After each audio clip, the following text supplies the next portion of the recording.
Bonjour à tous. Merci d'être venus cet après-midi sur Facebook et sur Zoom.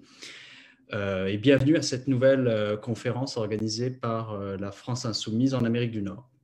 On a aujourd'hui le grand honneur de recevoir Frédéric Viguier pour parler de la question sociale dans une conférence intitulée « La cause des pauvres en France de 1945 à aujourd'hui ». Cette conférence, je l'ai dit, est retransmise en direct sur nos réseaux sociaux, notamment Facebook, donc partagée sur la page France Insoumise Canada États-Unis, mais aussi sur la page France Insoumise Montréal. Nous vous invitons évidemment à la partager sur vos pages personnelles. Alors, merci à toutes et à tous d'être présents cet après-midi. Merci évidemment à vous, Frédéric Viguier, de votre temps, de votre présence gracieuse et de votre volonté de nous transmettre votre savoir. Cette conférence, elle s'inscrit dans le cadre d'un cycle de conférences qui a pour but, qui se donne pour but d'analyser la manière dont les questions, les urgences sociales, écologiques et démocratiques sont liées. Alors, quelques considérations techniques avant que je cède la parole à Madame Catherine Benoît qui fera la biographie, la présentation. Pour préserver la bande passante des participants à cette rencontre Zoom, les caméras et les micros seront coupés.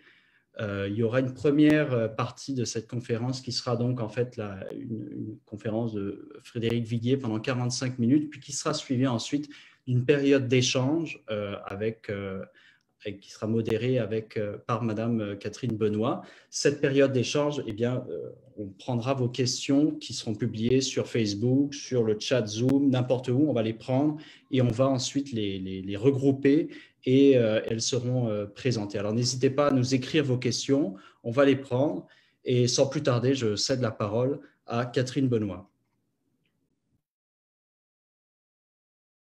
Alors Catherine, il faut allumer le micro. Merci Thibault. Bonjour Frédéric Viguier. Frédéric Viguier est sociologue, agrégé de philosophie, professeur à New York University. Il est aussi directeur des études doctorales et directeur des programmes publics de l'Institute of French Studies. Ses axes de recherche portent sur les représentations et la perception des inégalités en France et dans le monde francophone, et plus récemment sur la persistance d'un système éducatif français au Maroc depuis l'indépendance.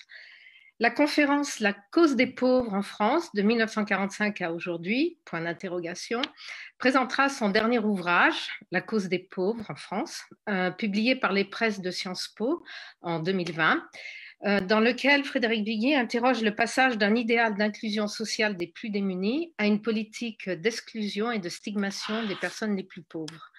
L'ouvrage a reçu en mars de cette année le prix recherche du Grand Prix de la protection sociale, qui est un prix organisé par l'École nationale supérieure de sécurité sociale et la direction des politiques sociales de la Caisse des dépôts. Frédéric, c'est à toi. Merci Catherine de cette invitation. Merci à la France Insoumise d'Amérique du Nord de m'avoir invité. C'est un plaisir de vous présenter mon travail. Alors, je vais partager mon écran si on me laisse le faire, ce que je n'ai pour l'instant pas le droit de faire. Voilà. Ça y est, le droit m'en a été donné. Pardon, je vais arrêter et recommencer car j'aurai besoin du son tout à l'heure. Voilà. Alors, comme j'espère que vous le verrez au cours de ma conférence, de cette présentation de mon livre, ce travail académique n'a pas d'ambition normative et de retombées politiques immédiates, mais faire l'histoire de notre présent du point de vue de la cause des pauvres me paraît vraiment bon à penser pour quiconque s'intéresse à la transformation sociale et politique à partir de la situation où nous en sommes. Je vais le dire tout de suite, une des principales leçons, me semble-t-il, de mon ouvrage, c'est que la pauvreté n'est pas un problème technique qui pourrait être réglé si on mettait en place les bonnes politiques publiques, les bons systèmes. Il y a en Amérique du Nord, notamment dans les départements d'économie, des chercheurs spécialistes d'analyse randomisée, pardon pour l'anglicisme, des politiques de développement et des meilleurs moyens d'allouer les sous. Évidemment, je ne conteste pas la pertinence ponctuelle de ces analyses et des résultats qu'elles génèrent, mais il me semble important de garder toujours à l'esprit que la pauvreté est le produit d'inégalités multiples, que la forme que prend la lutte contre la pauvreté est au croisement de rapports de force complexes entre des groupes sociaux, entre des groupements politiques, des groupements syndicaux, des associations, et puis aussi entre des idées. Et donc, voilà, il est important de mesurer les rapports de force et leurs évolutions pour comprendre notre présent de manière profonde. Et moi-même, ma religion, en tant que chercheur et fortement intéressé par la chose politique, n'est pas faite sur les enseignements politiques que l'on peut tirer de l'histoire que je vais vous raconter. Donc, je ne vous proposerai pas, je le répète, d'ensemble normatif tout près, mais je soulignerai néanmoins des leçons d'histoire, à mon avis, et des analyses de notre présent qui sont bonnes à avoir à l'esprit.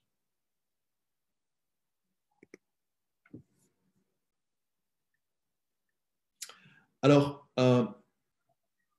mon livre est une histoire du présent. Je suis sociologue, comme l'a rappelé Catherine Benoît tout à l'heure, et je m'inscris parmi ceux qui, comme Robert Castel, j'en parlerai tout à l'heure, considèrent qu'il est vraiment important de faire la sociologie du présent récent, du passé récent, pour comprendre les rapports de force aujourd'hui. Et donc, mon livre porte sur l'histoire de la cause des pauvres de 45 à aujourd'hui. Alors, j'ai pensé que 45 était une bonne date de départ parce que c'est la date de la création de la sécurité sociale en France. Le livre donc ne porte pas sur la pauvreté elle-même. Parfois, cela déçoit mes auditeurs. Je pense qu'en fait, ça n'a pas grand sens de faire cette histoire de la pauvreté elle-même, parce que la pauvreté, c'est toujours un agrégat de situations différentes. Parce que les pauvres ne sont pas nécessairement dotés d'une agency, d'une agentivité immense, ils sont pris dans un ensemble structurel de domination extrêmement forte. Et il me paraît important de déplacer le regard vers, non pas simplement les pauvres et la pauvreté elle-même, mais vers les manières dont elle est représentée, au double sens intellectuel comprise, et politique du mot, c'est-à-dire les agents qui prétendent la combattre et comment. Donc s'intéresser à cette histoire de représentation, mais aussi de gestion par l'État social. Alors, en 75 ans, puisque mon histoire commence en 1945, les transformations que l'on a connues à la fois d'un point de vue intellectuel, politique et institutionnel sont tout à fait immenses. Et je voudrais vous présenter la périodisation que j'ai été conduit à construire et les raisons de cette périodisation et ce qu'elle donne aussi à penser de notre présent. Au passage, je vous présenterai aussi des personnages et des institutions qui me paraissent tout à fait centraux pour comprendre cette histoire. Alors, 75 ans après la création de la sécurité sociale, on est passé, j'illustre, c'est plus compliqué que cela, mais de ce que représente l'image qui est à gauche sur votre écran, à l'image animée que je vais bientôt vous passer, que représente la vidéo à droite. Donc les deux premières images, fermons la porte à la misère, sécurité sociale, tous solidaires, tous bénéficiaires, sécurité sociale, sont des dessins qui furent affichés sur des panneaux de communication institutionnelle en France en 1947. Et leur but était de promouvoir la participation des travailleurs aux élections de leurs représentants dans les conseils d'administration des caisses de sécurité sociale, caisses départementales, régionales et nationales. Et la participation fut en effet très élevée. 71% des travailleurs se sont rendus à ce rendez-vous électoral pour choisir leurs représentants au sein des caisses. Alors, le style de ces images évoque peut-être le réalisme socialiste et pourrait vous donner à croire qu'il s'agit en fait d'un poster partisan, d'une affiche partisane, par exemple celle de la CGT. Ce n'est pas le cas. Ce poster était en fait émané de l'institution, la sécurité sociale. Il n'avait pas pour but de promouvoir tel ou tel syndicat, mais bien la démocratie sociale et la nécessaire participation des travailleurs à son bon déroulement. Les deux images suggèrent que la protection sociale, tout juste mise en place, est le seul moyen de fermer enfin, enfin n'y est pas, la porte à la misère, en élargissant le nombre de celles et ceux qui bénéficient d'une solidarité collective fondée sur le travail. La Sécu, comme on l'a vite appelée, institution sociale et démocratique, se présentait au public comme un bien commun au service de tous. Et cette croyance était dans le progrès social, dans les efforts collectifs, dans le fait que les biens portants aidaient les malades et les invalides, qui eux-mêmes étaient pensés comme des travailleurs empêchés par des circonstances négatives et non pas comme des responsables de leur sort. Et ben, cette croyance dominait largement au lendemain de la Seconde Guerre mondiale. 71 ans plus tard, on en est passé à l'image de droite. Et alors, je vais vous demander une petite minute de patience, puisque je vais vous montrer la vidéo et que je ne suis pas parvenu à l'inscrire. La voici. Alors, il s'agit d'une vidéo diffusée sur le compte Twitter de Sibeth Ndiaye, qui était alors la conseillère en communication, à la communication du président Macron. Et elle fut diffusée le 12 juin 2018, à la veille d'un discours à la mutualité que le président Macron allait donner. Cette vidéo résume en 1 minute la philosophie sociale du jeune chef de l'État, enfin la philosophie du jeune chef de l'État en matière de protection sociale, en matière d'État social. Elle montre donc le président en train on l'imagine entouré de ses divers conseillers, en train de répéter des éléments de langage pour son discours du lendemain.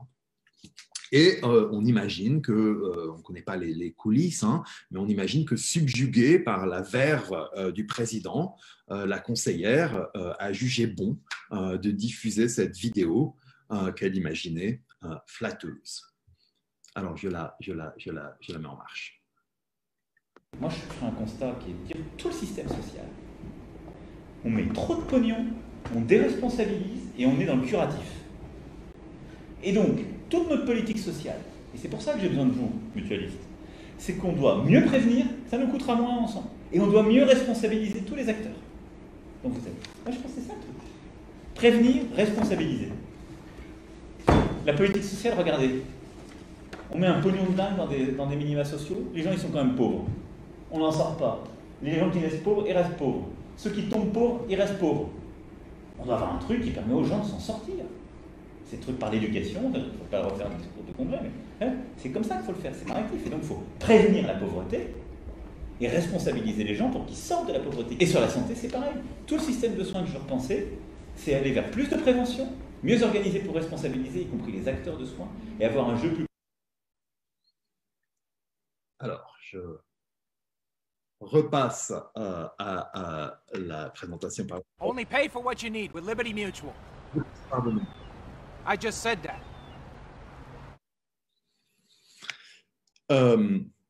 La réception de la vidéo de Macron en répétition de son discours à la Mutu le lendemain ne fut pas aussi bonne que sa conseillère l'avait espéré. En fait, elle lui a sans doute coûté du crédit politique. Plusieurs de ses commentateurs grassement stipendiés des rubriques écho de telle ou telle télévision se sont félicités de ce qu'ils estimaient être une franche évaluation du système social français. Mais dans l'ensemble, la majorité des commentaires ont été très négatifs, en particulier ceux des associations de lutte contre la pauvreté, pour lesquelles ces paroles présidentielles représentaient un tournant à 180 degrés du discours du sommet de l'État en matière de pauvreté. Depuis De Gaulle, selon elle, aucun président n'avait osé suggérer, en des termes aussi explicites, que les pauvres étaient irresponsables ou que l'argent investi pour les aider était gaspillé.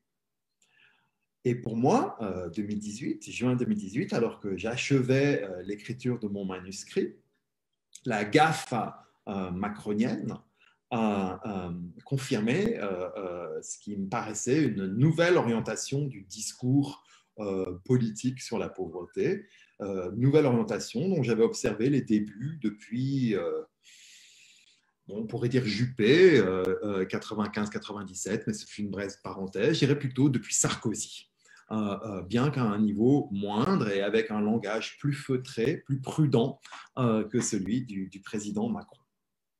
En fait, mettre en scène sa compassion pour les pauvres était une compétence politique cruciale pour quiconque aspirait à un mandat national, y compris à droite. Vous vous souviendrez peut-être, pour ceux d'entre vous qui en ont l'âge, que la campagne du président Chirac en 1995 avait porté sur la fracture sociale. Que le président Chirac était particulièrement doué pour manifester sa compassion lorsqu'il allait rencontrer des associations charitables pour parler aux personnes pauvres. Ce n'est plus le cas. Et Macron, une personnalité politique aux caractéristiques assez nouvelles, est parvenu au sommet de l'État, au sommet de la politique nationale française, sans avoir jamais eu affaire aux syndicats, aux mutualistes ou aux associations charitables. S'il avait eu un chouïa d'expérience en la matière, eh ben, ce chouïa lui aurait appris promptement les risques politiques encourus pour diffuser, s'il diffusait cette vidéo. Et donc voilà, mon livre retrace la trajectoire qui nous mène de cette première image à la vidéo. Les différences sont assez frappantes dans les pronoms employés. À gauche, on emploie « nous », le fermont, la porte à la misère. On parle de « tous ». Dans la seconde, il y a beaucoup de « moi-je ». Dans 47, il s'agit d'une décision démocratique par les concernés. En 2018, il s'agit d'une décision solitaire prise par un leader charismatique, supposément inspiré. Les vertus morales signalées à gauche sont celles et présentées comme désirables pour la société, sont celles de solidarité collective, de sécurité. Et à 2018, on parle de responsabilité individuelle, d'incitation. Il n'est pas question à gauche de finance Alors pourtant que la sécurité sociale avait des contraintes financières très strictes et qui étaient prises vraiment au sérieux par les caisses de sécurité sociale, alors que dans la seconde, il est question beaucoup de coûts excessifs, de pognon de dingue, pour parler comme Macron. Donc, mon but en retraçant cette histoire n'est pas de déplorer un âge d'or, vraiment pas, mais plutôt de comprendre dans les différents modèles qui se sont succédés leur assise, leur force comme leur faiblesse, les groupes sociaux, les mouvements, les militants, les hauts fonctionnaires qui se sont battus à leur sujet et qui l'ont défendu, les obstacles qu'ils ont rencontrés. Et l'une des thèses donc, de mon livre est que la manière dont le système français de protection sociale a traité et représenté les pauvres aura été, dans toute cette histoire, une ligne de fracture centrale. Alors, j'ai distingué 4 périodes, mais pour les besoins de cette présentation, je vais regrouper les 2 premières périodes en une. Je vais maintenant vous la présenter. Donc, première période, 1945-1968, combattre la pauvreté en élargissant le salariat.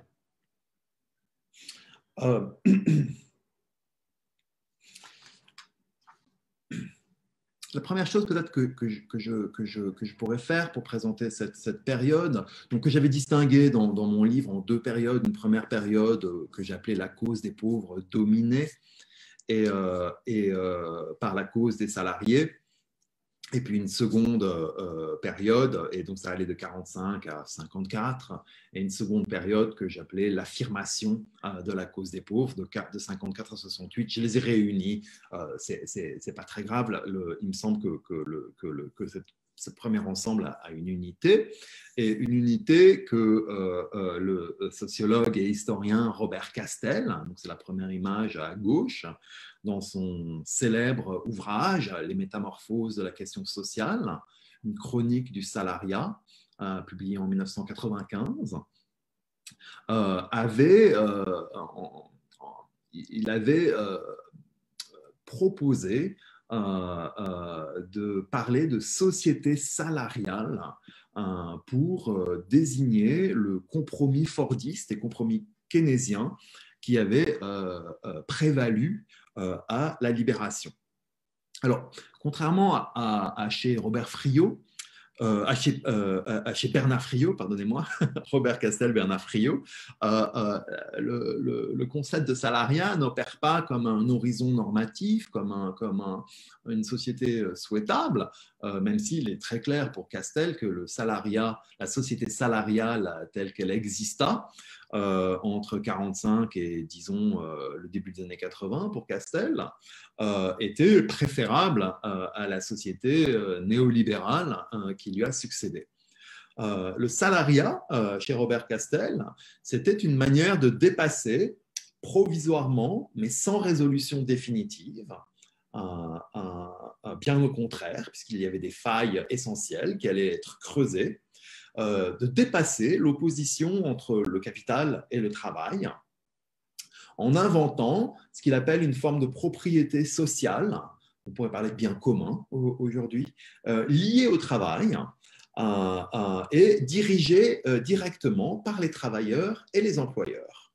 Et cette propriété sociale assure aux travailleurs des droits de tirage, un droit qui les libère de l'incertitude du lendemain. S'ils viennent à tomber malades ou invalides, s'ils deviennent trop âgés pour travailler, ils sont néanmoins assurés de revenus de substitution élevés, comparables à ceux qu'ils pouvaient obtenir en travaillant. Les emplois doivent être décents et à temps complet et procurer donc une assurance santé, des prestations familiales, des pensions de retraite et une protection contre les accidents ou l'invalidité. ce compromis, selon Castel, et je le suis dans ses analyses, a été rendu possible par le discrédit où les classes supérieures sont tombées à l'issue de la Seconde Guerre mondiale. C'est un projet de société qui est soutenu au plus haut niveau de l'État.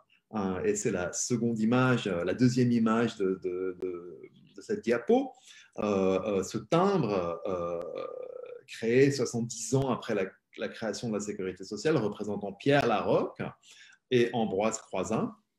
Pierre Laroque, haut fonctionnaire, conseiller d'État, donc avec une formation de juriste et pas d'énarque, l'ENA venait tout juste d'être créée, souvent désigné comme le père de la sécurité sociale, parce qu'il fut chargé de mettre en œuvre les ordonnances de la Sécu.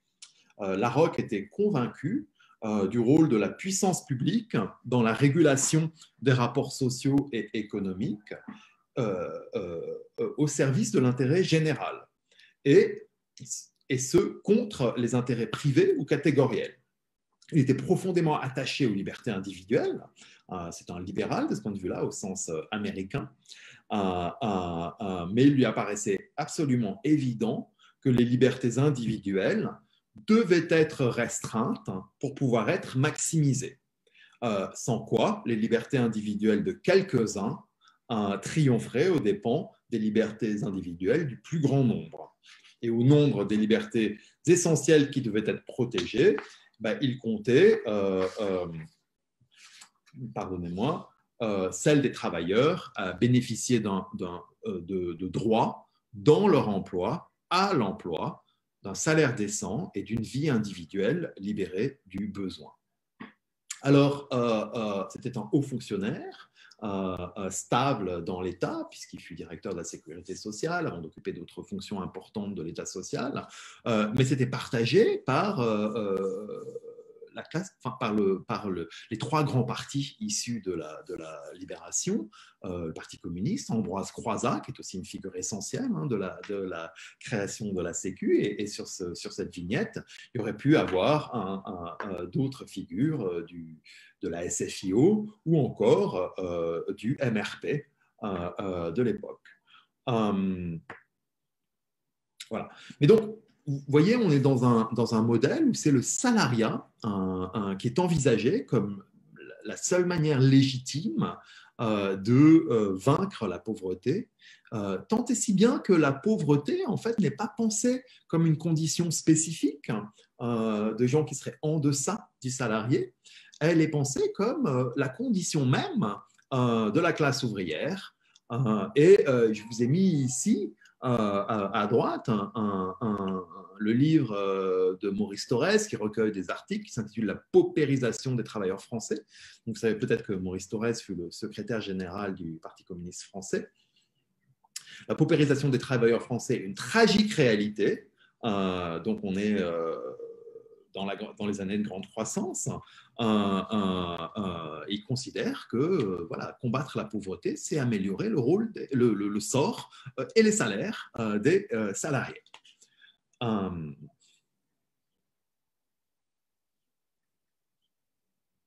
Et pourtant, cette ambition, donc l'idée c'est que la sécurité sociale va progresser, que son champ va s'élargir, qu'elle va monter en puissance, que les cotisations vont ouvrir des droits, notamment à la retraite, et que cela sera universel.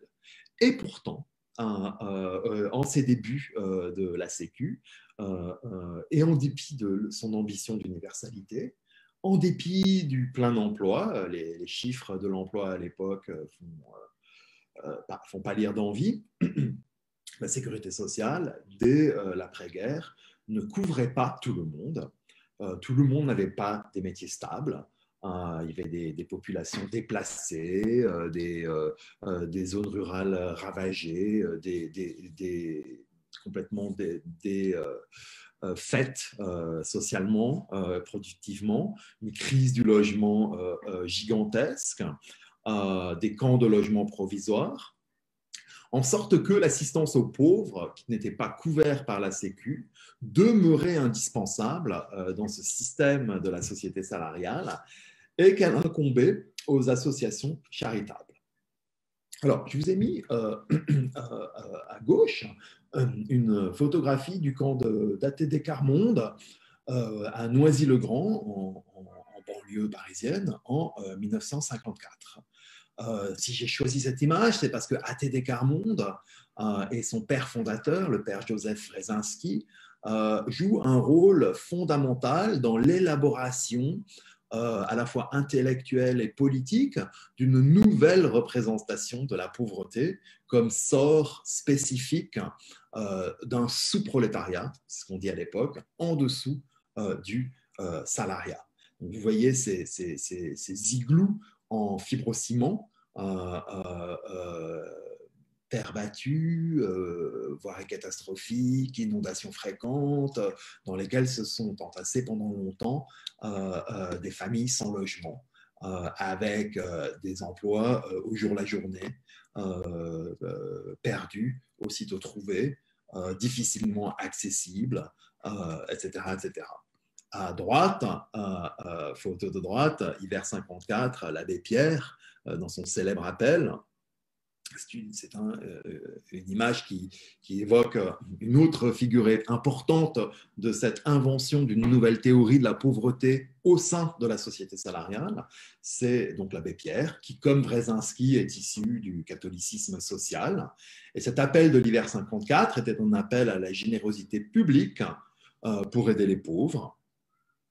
Donc, malgré le déclin de la présence du catholicisme dans la vie publique française à cette époque, et déclin lié au discrédit où le catholicisme était tombé en raison de son ambivalence, pour être gentil, vis-à-vis de Vichy, les prêtres reviennent sur la scène publique française, mais ce ne sont pas des hiérarques d'église, des cardinaux au cap festonné d'hermine ou aux bagues serties de rubis.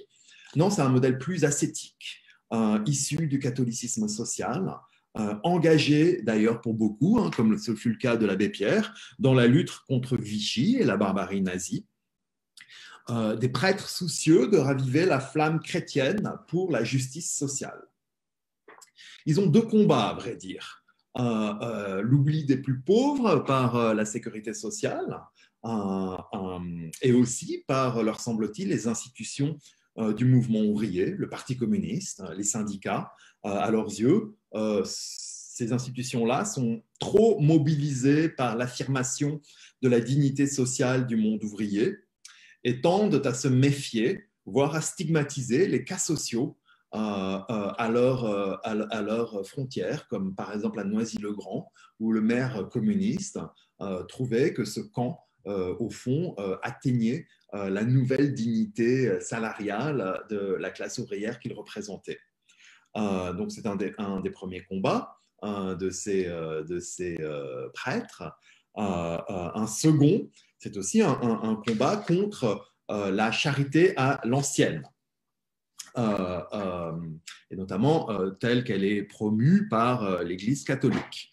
Ils estiment que cette charité-là est une insulte aux plus pauvres et eux ne font pas appel aux riches et au devoir de donner, mais à toutes et à tous.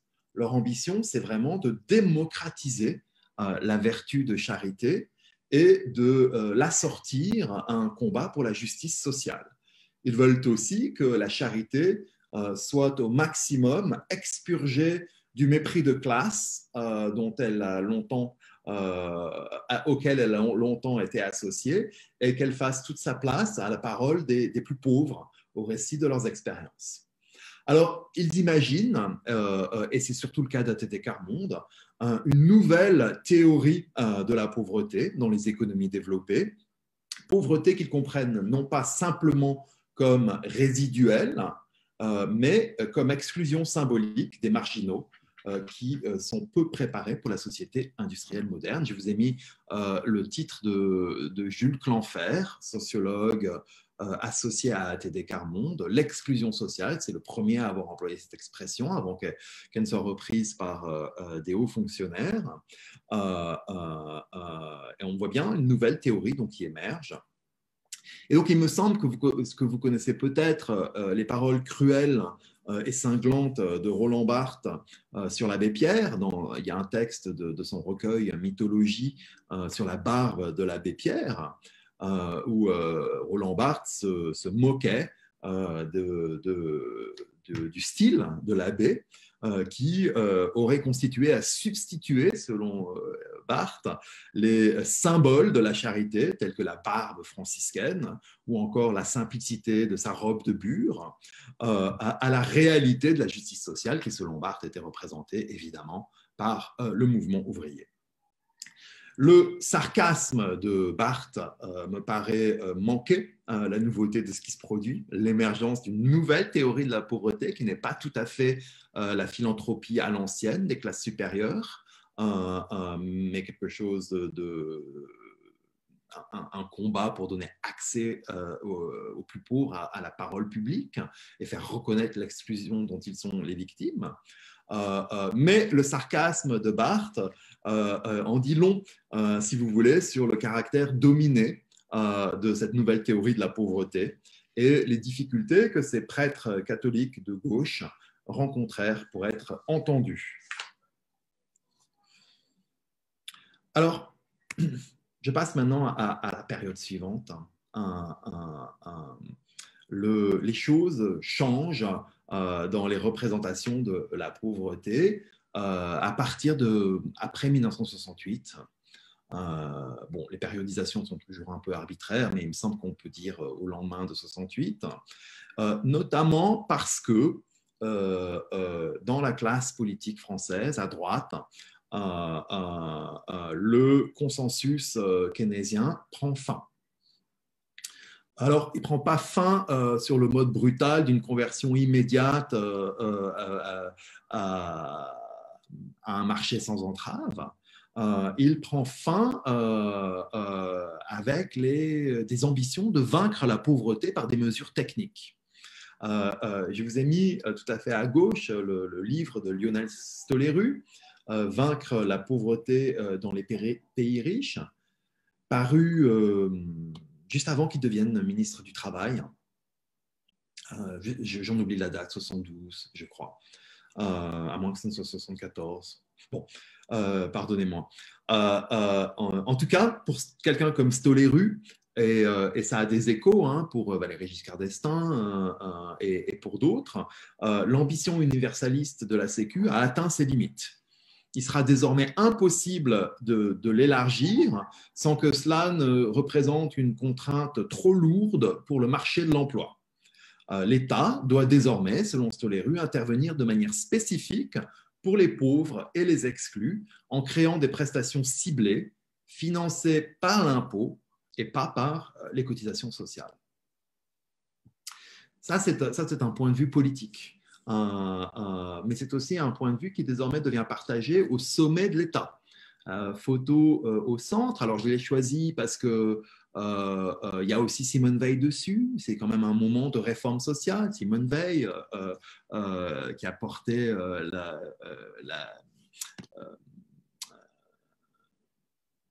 l'inscription de l'IVG, la possibilité de l'interruption volontaire de grossesse dans la loi,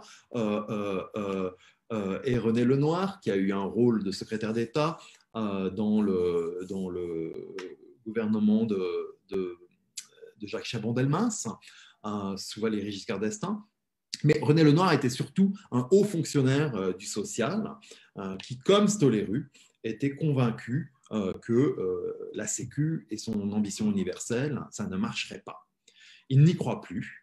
Il ne souhaite pas pour autant inciter et encourager à se soumettre aux logiques du marché.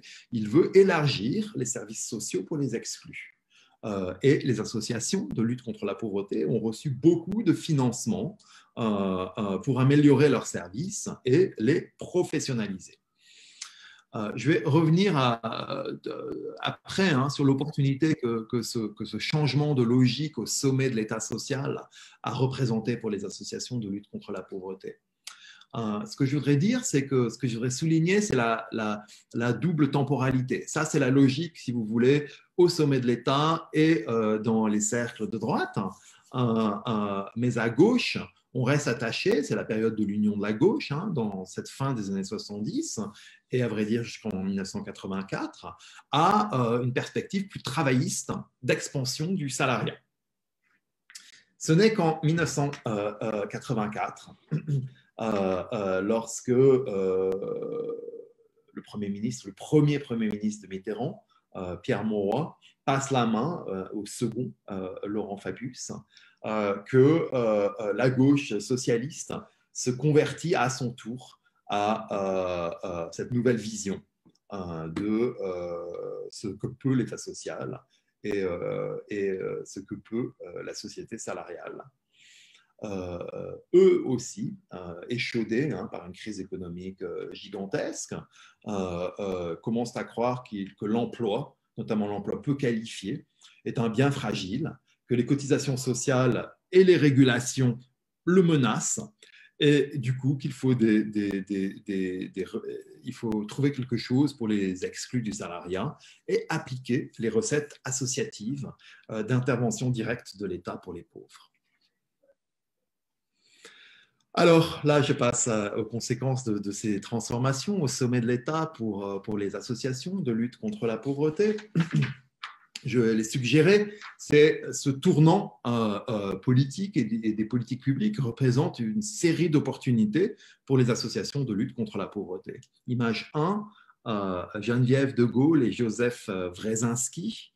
Geneviève de Gaulle, la nièce de Charles, qui est une alliée de longue date depuis le camp de Noisy, d'Athédé Carmonde et du père Joseph Wresinski, mais qui n'avait pas voulu user de son nom pour introduire le père Joseph et Athédé Carmonde dans les cercles de l'État social, le fait après la mort de son père et parvient à faire accepter Athédé Carmonde dans les cercles du plan, mais aussi à faire entrer le père Joseph Wresinski à ce qu'on appelle à l'époque le Conseil économique et social, et qui est devenu le Conseil économique, social et environnemental. Athédé y entre, et le père Wresinski, qui a un charisme tout particulier, parviendra dans le Conseil économique et social à mettre d'accord les représentants syndicaux et patronaux sur la nécessité de créer le RMI. Et puis plus tard, Geneviève de Gaulle, qui prendra sa succession après sa mort, de créer la CMU, la couverture maladie universelle. Donc l'introduction du père Wresinski dans ces cercles de discussion de l'État social, dans ces zones, dans ces lieux, a été extrêmement importante pour la transformation des dispositifs de la protection sociale. Le tournant politique représente aussi une opportunité intellectuelle. Je vous ai mis là en deuxième photo « Esprit, pourquoi le travail social ?» C'est la couverture d'un numéro célèbre de la revue Esprit, à l'époque beaucoup plus à gauche qu'aujourd'hui. Il y a un entretien avec Michel Foucault. C'est un moment où la gauche intellectuelle s'éloigne du Parti communiste français, y compris la gauche radicale, et au-delà du prolétariat, commence à valoriser de nouvelles figures qui pourraient promouvoir le changement social. Les minorités de genre, sexuelles, ethniques, les immigrés, les personnes handicapées, les marginaux. Athédé Carmonde participe à ce débat et construit les pauvres comme l'une de ces nouvelles figures potentielles. Et ils sont invités notamment dans un débat là, de la revue Esprit, pourquoi le travail social, où ils se montrent tout à fait puissants rhétoriquement, peut-être plus que ceux qui dénoncent le travail social comme entreprise de contrôle social. 1987, le père Joseph Rezinski, alors conseiller économique et social, parvient à faire rebaptiser le parvis des droits de l'homme comme place des droits humains et non, ça a déjà été fait en 84, mais d'inscrire les victimes de la pauvreté comme des victimes à qui on dénie l'accès aux droits humains. Ce que font au fond les associations de lutte contre la pauvreté dans ces années-là, c'est de parvenir à inscrire au cœur de l'espace public une nouvelle approche de la pauvreté, différente de celle du mouvement travailliste auparavant, une approche qui est centrée sur les droits humains des plus pauvres, sur la nécessité de leur donner accès tout de suite, ici et maintenant, à des conditions de vie décentes, sans attendre une hypothétique inclusion dans le salariat. Et ils lient leur combat au sein des pays riches à la lutte pour le développement dans ce qu'on appelle alors le tiers-monde. J'en viens à la troisième période, celle où nous sommes. La pauvreté comme problème public. Alors, on passe à un nouveau régime, me semble-t-il, à partir de 1984, où la pauvreté poussée par des agents spécifiques, soit la gauche travailliste dans la première période, soit les associations humanitaires dans la seconde période, ça devient en fait un véritable objet, un problème public auquel tout le monde doit s'intéresser. Alors, la question de la pauvreté, ça devient un cheval de bataille de la droite contre la gauche. Les nouveaux pauvres, titré le Nouvel Obs à l'hiver 84, c'est ceux que le Parti socialiste ne sait pas prendre en compte et c'est ceux au nom desquels la droite critique les politiques mitterrandiennes. La sévérité de la crise de l'emploi est telle, avec un allongement des périodes de chômage, une perte des prestations de sécu pour ceux qui ont été longtemps au chômage, des absences de prestations minimales, que les prêtres de 1954 reviennent dans la sphère publique, plaident pour de nouvelles prestations inconditionnelles, telles que le revenu minimum, donc qui est pensé comme un dernier recours, et puis une assurance santé universelle. Il gagne l'affaire. 1er décembre 88, le Premier ministre Rocard fait voter le revenu minimum d'insertion à l'Assemblée nationale. Il deviendra ensuite RSA, ce RMI, en 2008, revenu de solidarité active. Et puis, 10 ans plus tard, en 98-99, est votée la CMU, couverture maladie universelle. Alors, en plus de ces bénéfices, de ces benefits, excusez-moi pour l'anglicisme, de ces prestations supposément inconditionnelles, le verre rentre dans la pomme, puisque des prestations d'insertion professionnelle sont également inclus. Et ces prestations, alors au début, le langage est un peu ambivalent, sont plutôt pensées comme un droit à l'insertion, plutôt qu'un devoir d'insertion pour les bénéficiaires. Le droit de se former, d'apprendre des compétences, etc. Donc, ça, c'est le premier rappel. Je reviendrai sur le tournant plutôt répressif de ce droit à l'insertion qui se transforme en devoir d'insertion. Les nouveaux systèmes mis en place, il faut bien le dire, permettent de faire sortir pas mal de gens de la pauvreté. C'est le système français a eu un grand succès de ce point de vue-là, et la France a aujourd'hui l'un des taux de pauvreté les plus bas en Europe. Mais c'est aussi un système chiche, dont les prestations sont en dessous du revenu du seuil de pauvreté. Par exemple, pour une personne seule, 500 €, c'est ce que reçoit un bénéficiaire du RSA aujourd'hui, alors que le seuil de pauvreté est à 900 €. Bon, juste pour le mentionner, mais d'un point de vue intellectuel, les sciences sociales viennent à la rescousse des théories de l'exclusion et de la pauvreté, alors que longtemps, jusqu'au milieu des années 80, en gros, elles s'intéressaient aux groupes sociaux et c'est surtout la question de la classe qui les préoccupait. Et avec ce proxy français des CSP, catégories socio-professionnelles et professions, elles commencent désormais à s'intéresser aux indicateurs de pauvreté, aux trajectoires de sortie et à l'évaluation des programmes d'insertion. Je vous ai mis ici le nom d'un des sociologues les plus célèbres de ces questions-là, Serge Pogam.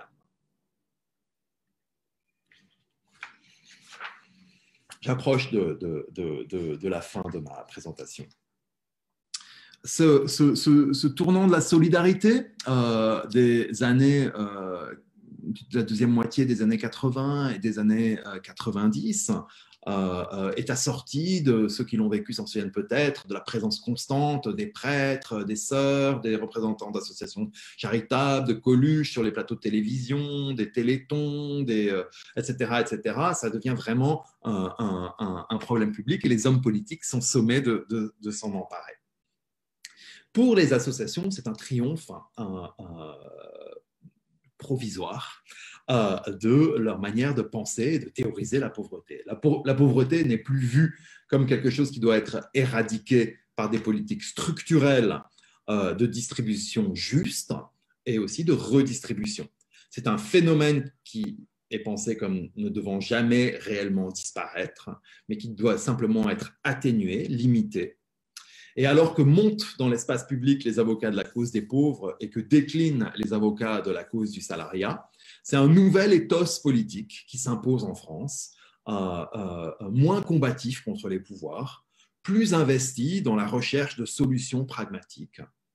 Mais aussi, au final, cet ethos politique, et c'est une des leçons, me semble-t-il, de cette histoire, est incapable de renverser les rapports de force. Je trouve que la campagne du Secours catholique de cet hiver en pleine crise Covid est tout à fait frappante. La fin de la pauvreté n'est pas pour demain, dit le poster de gauche, et on ne va pas se mentir. Mais laisser tomber, ce serait encore pire. Vous voyez, d'un côté, la dénonciation d'une misère intolérable, de l'autre, une résignation à sa permanence. En fait, cette résignation a un pendant, c'est quand de plus en plus, on commence, alors même que la pauvreté est un problème public, à blâmer les pauvres pour leur pauvreté. Les associations de lutte contre la pauvreté le ressentent fortement et elles voient que la compassion pour les pauvres commence à décliner. Qu'on met de plus en plus l'accent sur leur responsabilité, sur la fraude sociale, sur le tourisme social. Ils disent, enfin, les hommes politiques ne manquent pas d'inspiration. La gauche socialiste devient de moins en moins ferme pour défendre la nécessité de systèmes inconditionnels. Il y a une véritable victoire idéologique dont la conséquence est que les associations de lutte contre la pauvreté estiment qu'il est nécessaire désormais de combattre contre la pauvrophobie, montrer que, en gros, il faut en finir avec les préjugés, montrer que derrière la nécessité de chercher l'emploi, en fait, ce sont souvent des miettes d'emploi que l'on trouve, des dispositifs sociaux extrêmement tatillons, pénalisants, etc. Et les associations de lutte contre la pauvreté commencent à connaître certaines défaites. La plus récente, c'est l'annonce par le président Macron il y a 2 ans que ATD Quart Monde n'aurait plus de poste au CESE, qu'il n'y aurait que 2 associations, la Croix-Rouge, dont la logique est beaucoup plus celle du secours, et le comité Alerte, qui d'une certaine manière reprend quand même les combats d'ATD Quart Monde. Voilà où nous en sommes aujourd'hui, donc dans cette histoire de la pauvreté comme cause, on a en fait une espèce de retournement autoritaire et dépréciateur de la pauvreté, parce qu'en fait, orphelines du mouvement travailliste, les associations de lutte contre la pauvreté qui avec le mouvement travailliste, se sont longtemps regardés en chiens de faïence, se trouvent désormais bien esselés pour faire valoir que la pauvreté n'est au fond que le produit final d'inégalités, au nombre desquelles les inégalités de classe produites par la société capitaliste qui triomphe. Voilà, je vais m'arrêter ici donc de la présentation de cette histoire et puis laisser place maintenant à l'échange. Et donc, j'ai gardé ma casquette de chercheur, mais je suis prêt à spéculer avec vous si vous le souhaitez, si vous souhaitez m'emmener sur ce terrain, sur les conséquences qu'on peut en tirer pour le combat progressiste aujourd'hui. Voilà, j'arrête le share et je passe la parole à Catherine.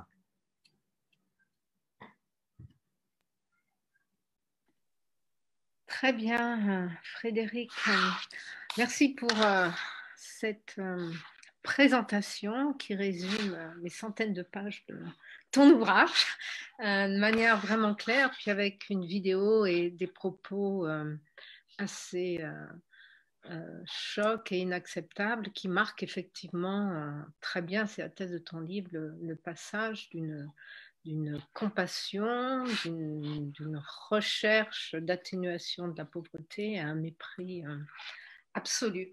Et quand tu as dit que tu finissais en tant que chercheur, parmi les questions que nous avons, quelqu'un voudrait en savoir plus sur la manière dont tu as travaillé en fait, à partir de quelles sources, est-ce que tu as fait du terrain, tu es sociologue, mais c'est aussi un travail d'histoire que tu as fait, des archives, etc. Tu pourrais nous parler de comment ta problématique a évolué peu à peu et peut-être aussi comment tu t'es intéressé à ce sujet. Tu en parles dans les remerciements de ton livre de manière succincte. Peut-être que tu as autre chose à dire. Comment on en vient à s'intéresser à la pauvreté en France? Attends, on t'entend pas du tout. Enfin, très mal. Là, c'est bon, oui. J'ai commencé par répondre à ce deuxième aspect, Catherine. Comment j'en suis venu à m'intéresser à ça? Je suis un fils de fonctionnaire proche du mouvement travailliste et mon père en particulier était ulcéré par le retour des prêtres dans l'espace public. Et il pensait que cette histoire de la défaite de la cause du salariat allait mal se terminer. Et je dois dire que moi-même, et alors là j'en viens au travail que j'ai accompli, je suis rentré dans cette enquête un peu avec beaucoup de suspicion sur les associations de lutte contre la pauvreté. En gros, voilà, j'allais montrer que cette histoire-là, c'était l'histoire de la défaite de la deuxième gauche qui s'était retrouvée complètement roulée dans la farine par le néolibéralisme. Donc voilà, ça c'est le début de mon intérêt pour cette question. En travaillant sur la chose, je me suis aperçu qu'on était passé à une troisième phase et que désormais on pleurait la faiblesse de la deuxième gauche. C'est comme si la belette et le petit lapin de la fable de La Fontaine avaient été mises d'accord par le Raminagrobis néolibéral dans ce tournant autoritaire stigmatisant d'aujourd'hui. Elles se sont regardées en chien de faïence, la belette et le petit lapin, la gauche travailliste et la deuxième gauche, et puis finalement elles se retrouvent impuissantes l'une et l'autre aujourd'hui. C'est une des leçons qui m'intéresse. Alors comment j'ai fait? J'ai travaillé en fait sur les associations de lutte contre la pauvreté. Ça a été mon point d'entrée à TD Quart Monde et d'autres associations de secours. Je me suis intéressé à leur activité de plaidoyer politique. Et c'est cela vraiment que suit mon livre. Alors oui, j'ai fait du terrain. Je suis allé participer, observer des lieu de démocratie populaire avec les plus pauvres, ou la manière dont ils construisent le récit de leur expérience, dont ATD Quart Monde les prépare pour participer dans les cercles de l'État à l'expertise sur la pauvreté, au nom de l'idée que les pauvres doivent être sont les meilleurs experts et doivent être invités dans tous les cercles où on arbitre sur la pauvreté. Et donc, c'est à ça que je me suis intéressé d'abord.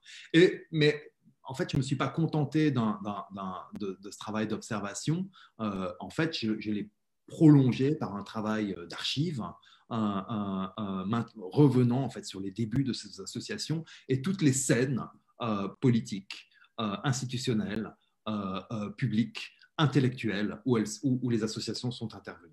Donc voilà le fil rouge en fait de mon ouvrage, c'est à hauteur des associations. Et donc j'ai compris qu'en fait, voilà, elles étaient dominées, elles ont remporté des victoires, et puis elles sont à nouveau. Cette victoire s'est avérée une victoire à la Pyrrhus. Oui, c'est ce qui m'a frappé. Et là, pour le coup, c'est un commentaire personnel dans ta conclusion, quand tu dis comment ATD Quart Monde a été évincé du Conseil social, économique et environnemental. C'est bien ça que tu as dit. Hein. Moi, ça m'a rappelé immédiatement la manière dont, pour ce qui concerne les étrangers en France, à un moment donné, le gouvernement français a produit des appels d'offres pour renouveler. En fait, c'était aussi pour se débarrasser des associations qui intervenaient dans les centres de détention. Donc, on voit comment le mépris ou le refus de prendre à bras le corps une question, de la traiter de manière stigmatisante, encore plus stigmatisante, encore plus autoritaire, et puis d'évacuation du problème, se fait aussi, là c'est la CIMAD qui en a fait les frais, par l'éviction des associations qui ont fait le plus grand travail à un moment donné. En fait. Écoute, je suis absolument convaincu de ce que tu dis, ça me paraît un tournant vraiment décisif. Il y avait cette logique partagée par les classes dominantes du gaullisme social qu'il fallait mettre en place une forte vie associative pour se prémunir des évolutions de Vichy, par exemple, parce que la société civile serait un ferment de résistance en cas de danger politique. Ça a été un ethos très fort de gens, y compris vraiment à droite, Michel Debré, qui ont voulu vraiment renforcer la vie associative. Et pendant longtemps, l'État a joué le jeu. Donc, ces associations, alors c'est valable pour la lutte contre la pauvreté, c'est valable dans le handicap, c'est valable dans la question de la gestion des étrangers. Ces associations, c'est une espèce de para-État, parce qu'elles reçoivent de l'argent de l'État pour conduire des politiques publiques, mais elles reposent aussi sur l'implication de volontaires, elles ont des débats politiques, une vision de la société, et comment dire, voilà, l'État social en direction de la pauvreté s'est déployé de cette manière-là en renforçant les associations. Mais là, on est vraiment dans un nouveau tournant néolibéral. En fait, l'État se dit que ça leur coûte des sous, que les associations elles font profession de râler tout le temps, que ça lui coûte de la légitimité, et l'État préfère désormais utiliser, plutôt que ces associations qui ont pignon sur rue et qui ont des philosophies sociales, des boîtes privées qui s'emparent des contrats et qui promettent de mieux faire de manière plus efficace, et dont les pratiques sont extrêmement condamnables dans plein de secteurs. Alors, on n'en est pas encore là dans le monde de la lutte contre la pauvreté, mais on voit ce que ça donne, par exemple, dans le monde de l'insertion des exilés. Il y a de nouveaux acteurs privés avec des pratiques tout à fait répugnantes pour utiliser, maximiser l'argent, etc. Donc vraiment, je crois que l'État, enfin, comment dire, que cette nouvelle classe politique venue de la finance est en train en fait de tourner le dos à ce moment associatif qui a les défauts que j'ai signalés dans cette histoire, mais qui avait quand même cette profonde fibre sociale. Et voilà, ils meurent tous, ces prêtres cathos de gauche, les uns après les autres, et cette fibre associative s'efface, et en fait ça fait peur parce qu'on voit bien comment dire que on est face à un tournant autoritaire et qu'il y a de moins en moins de sources de résistance. Oui, puis c'est une expertise qui disparaît aussi sur la question des étrangers, par exemple. Surgissent des boîtes, comme tu dis, qui connaissent rien à rien, en fait, mais qui sont choisies dans le cadre des appels d'offres. C'est le nouvel acteur, et on peut faire sans les associations si elles sont trop critiques. Voilà, et il y a des associations, enfin j'en connais certaines, qui tentent de survivre malgré tout, alors qu'elles avaient des salariés, des financements de l'État et faisaient un boulot incroyable, en proposant des formations, donc d'une certaine manière en se transformant en entreprise, quoi, en fait. C'est-à-dire le volant formation pour financer les autres activités. Ouais, maintenant, tu as dressé le cadre général, c'est effectivement effroyable et inquiétant si ça concerne tous les secteurs de la vie. Oui, le torchon brûle entre les associations et l'État. Moi, je voyais dans un petit secteur. Alors, parmi les questions, pensez-vous que la pandémie Covid-19 pourra jouer un rôle positif ou négatif dans l'évolution de l'urgence sociale en France? Je suis partagé. Je suis inquiet parce qu'on voit vraiment le raidissement autoritaire du pouvoir en place. La manière dont le capitalisme financier essaie de se protéger sur tous les fronts, en dédémocratisant tout ce qui existe, en stigmatisant et en essayant de creuser au maximum tous les ferments de division possibles au sein des classes populaires. En même temps, voilà, le pire n'est jamais écrit et se font jour des nouvelles aspirations démocratiques extrêmement puissantes. On l'a vu avec les Gilets jaunes, qui me paraissent ou avec la Convention citoyenne, par exemple, pour le climat, qui me paraissent extrêmement prometteuses pour l'État social. Moi, il me semble, voilà, c'est une des idées, par exemple, alors là, je suis plus chercheur, mais plus, c'est des croyances politiques informées par mon travail.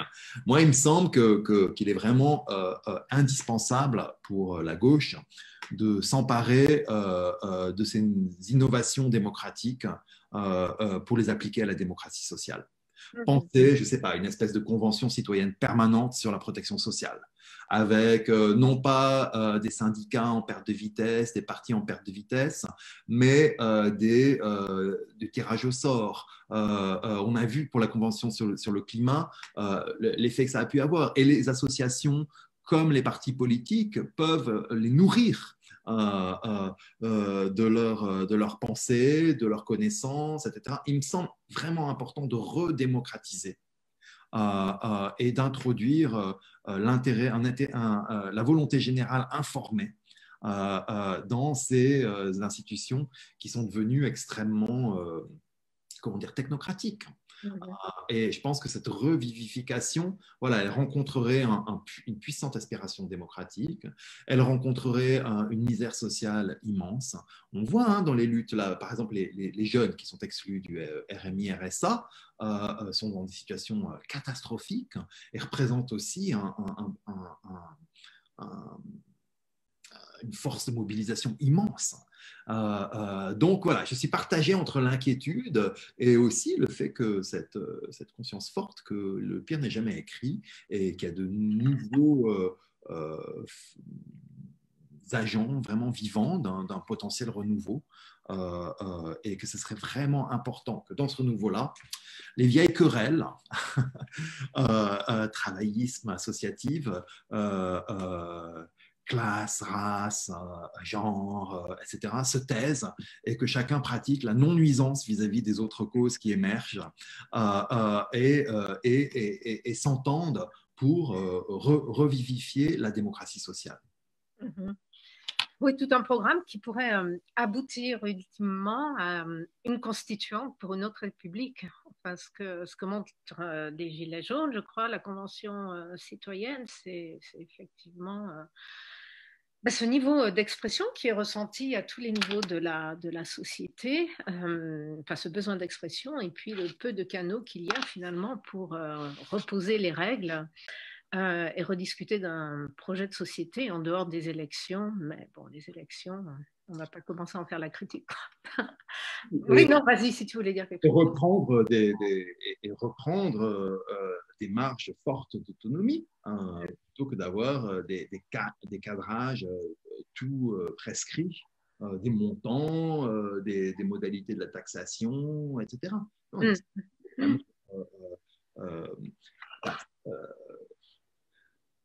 c'est évident quand on pense à la démocratie sociale, par exemple, de la Sécu, que les formes qu'elle a prises, ce serait irréaliste d'y vouloir un retour.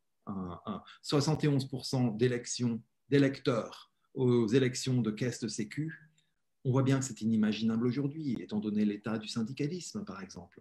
Et il faut donc, comment dire, ne pas glorifier un âge d'or. Moi, je suis très favorable à un syndicalisme fort, hein, mais on ne peut pas l'attendre. Et il faut vraiment s'emparer de nouvelles formes démocratiques pour faire revivre tout cela.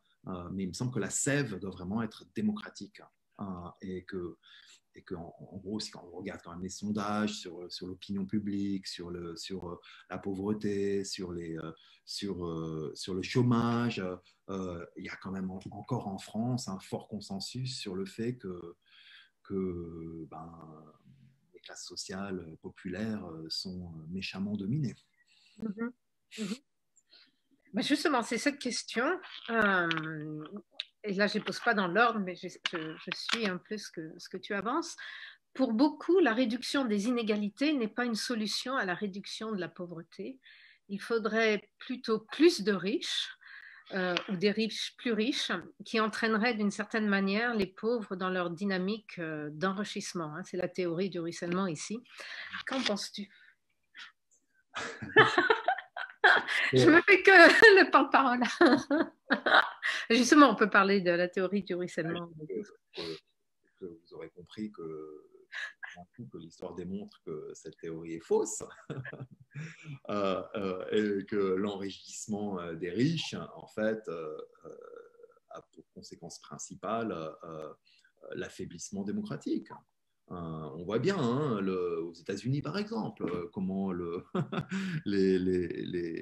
pas les ruisseaux, mais les torrents d'argent qui vont vers les plus riches ont servi à financer l'affaiblissement démocratique des États-Unis.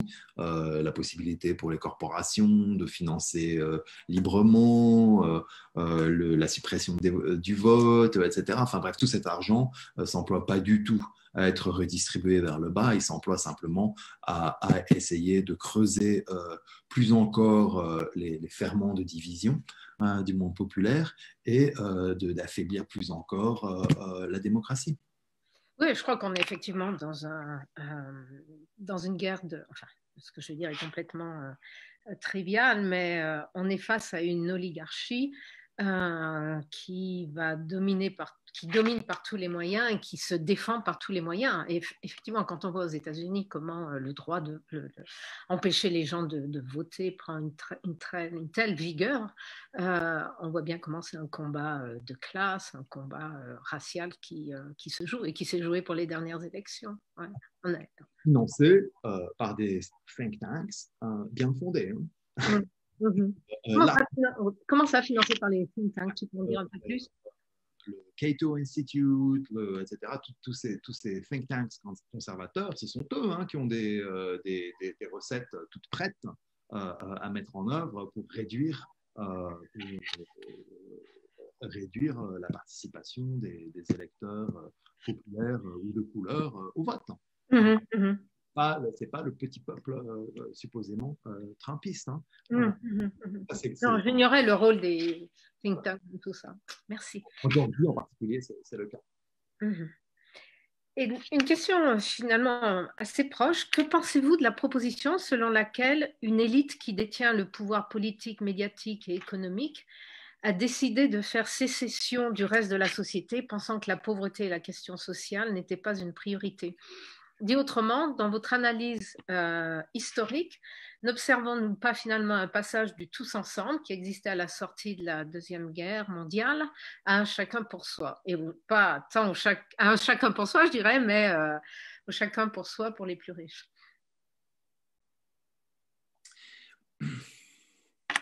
Comment dire, de facto, ce jugement me paraît vrai. Mais il me semble que il ne faut pas être dans une logique de complot. Il me semble qu'il faut vraiment observer, et c'est une des choses que j'ai voulu faire dans mon livre, mais observer les croyances sincères de ces élites.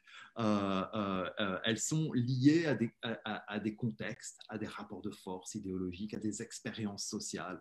Prenez Macron, par exemple. Moi, je ne pense pas que le président Macron soit insincère. C'est le président des riches. Évidemment, non, mais dans ses croyances sur le trickle-down, sur le poids de... Je pense que c'est plutôt lié à toute son expérience sociale. ENA, inspection des finances, banque Rothschild, fréquentation de tel ou tel, visiteur du soir. Voilà, moi je pense qu'il y a, comment dire, il y a toute une vie isolée, de plus en plus isolée, des croyances arrogantes qui l'emportent. En tout cas, comment dire, je serais d'accord sur le jugement final, mais sur les intentions, il me paraît important de faire place à une sociologie des croyances de nos élites. Plus qu'un projet écrit de sécession et de guerre des classes stratégique. Je pense que voilà, c'est comment dire, c'est plus un pari méthodologique au fond sur le type d'enquête et qu'on peut faire. Regardez cette vidéo que je vous ai montrée. C'est une bourde politiquement, ça a coûté des points. Mais en fait, moi j'imagine très bien comment ça s'est passé. Sibeth Ndiaye, elle a été bluffée, quoi. Il tapait sur la table, il était beau, éloquent, il avait des choses à dire sur tout, sur des trucs dont jamais personne n'avait pensé à la mutu dans son équipe. Et voilà, donc elle a été bluffée, quoi, épatée. Elle a mis ça sur Twitter en pensant que tout le monde allait penser pareil. Donc en fait, je pense que voilà, cette analyse-là, attentive aux croyances, à l'expérience, elle me paraît plus juste. Et plus en prise que celle qui aurait un complot. J'ai vu une des conférences que vous avez faites avec un philosophe exactement sur complot critique.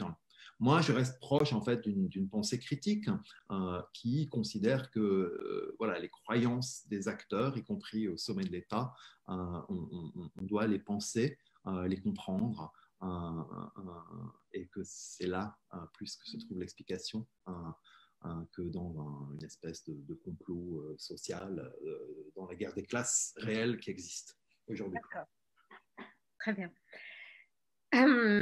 Là, on a deux questions assez différentes. Et on passera peut-être à des propositions que tu aurais ou ce que tu penses de certaines propositions qui ont été faites plutôt. Mais d'abord, à l'heure des crises sanitaires et écologiques, pensez-vous que la pauvreté n'est que économique?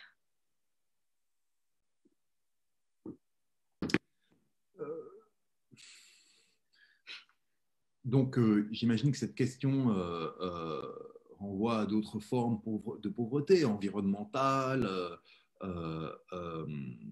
en particulier. Le fait que ce sont les classes populaires qui vivent dans les habitats les plus dégradés, dans les endroits les plus proches des possibles accidents industriels, ou encore les pauvres du sud global, dont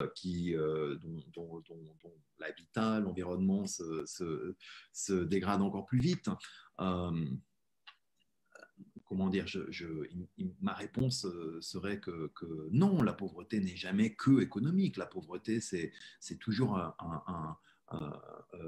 le produit final d'un ensemble d'inégalités au nombre desquelles il faut absolument mettre les inégalités environnementales. Mais il y a quand même un effet de système, à mon sens, c'est le capitalisme, le capitalisme financier. Alors justement, parmi les propositions qui ont été faites par des économistes ces dernières années ou bien des mouvements politiques, il y a celle d'une taxation plus importante, celle d'un revenu universel, celle d'un revenu à vie. Que penses-tu de ces propositions et comment tu te situerais si tu veux te situer à l'écart de ton travail de recherche? Donc, toutes me paraissent intéressantes. Et ce n'est pas parce que je critique l'idée que des mesures bien faites pourraient répondre à la situation que je ne pense pas qu'il faut des mesures. Je tiens à le préciser. Il me semble que toutes ces propositions, quelles qu'elles soient, doivent être absolument attentives au rapport de force politique et intellectuel qu'elles engendrent. Faire un revenu minimum universel, etc., ça n'aurait aucun sens à mes yeux, et certains s'en inquiètent, si on ne l'inscrit pas, si on ne parvient pas à trouver des moyens de l'inscrire dans des institutions démocratiques et sociales puissamment légitimes, vivantes et capables de ne pas se laisser déposséder des acquis. Donc voilà, c'est ça ma réponse. C'est que toute mesure doit être absolument corrélée à la pensée des rapports de force intellectuels et politiques pour donner la parole et le pouvoir de décision aux premiers concernés. C'est vraiment ma réponse de principe.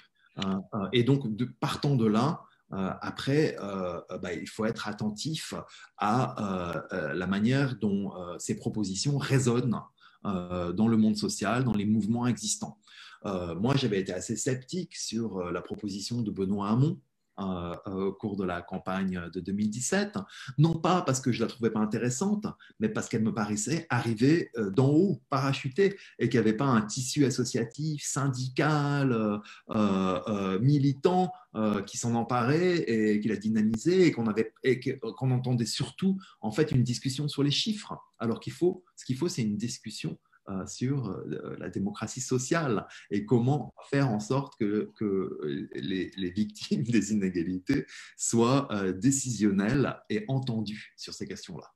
Voilà, donc je dois l'avouer, hein, c'est une évolution pour moi, venant d'une gauche plutôt travailliste. J'ai toujours pensé que le nerf de la guerre, c'était l'argent.